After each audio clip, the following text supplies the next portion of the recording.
welcome to this time of prayer. And how do we figure out what matters?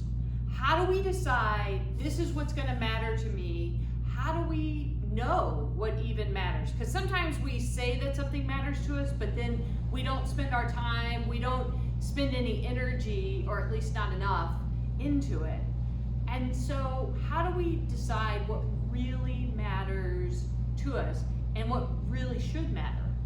So for today, I've got 2 Samuel chapter 7, verses 6 through 7. In fact, I haven't lived in a temple from the day I brought Israel out of Egypt until now. Instead, I have been traveling around in a tent and in a dwelling.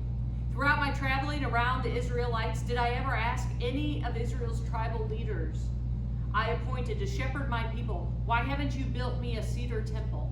So this is Nathan conveying this conversation with David, and this is God speaking in the first person, a portrayal of God speaking in the first person, of saying, you know, God's been hanging around with all of us.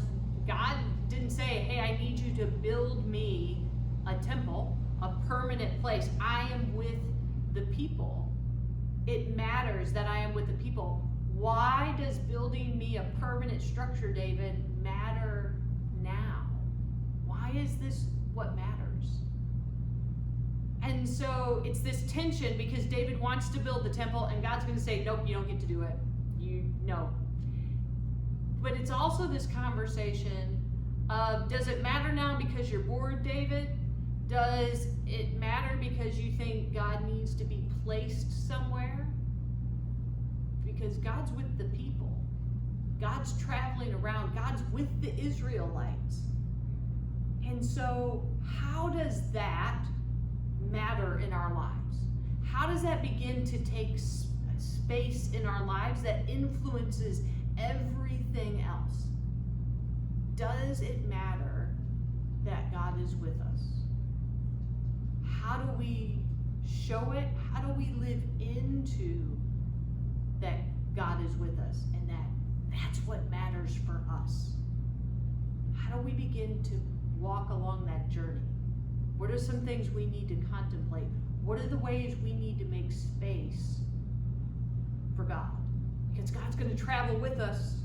God doesn't need necessarily a permanent spot. But will it matter to us whether or not God is with us?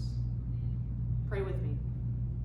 Oh God, as we go through our days, as they get busy, as we get sidelined, sidetracked in every which way with all of our responsibilities that we have, sometimes it's easy to forget what really matters. Sometimes it's easy to overlook or not pay attention to how it matters that you are present in our lives. Help us, oh God, this day to make those things that need to matter, that are connected to you, front and center in our lives, and to be able to move aside everything else. Help us, oh God, this day and every day.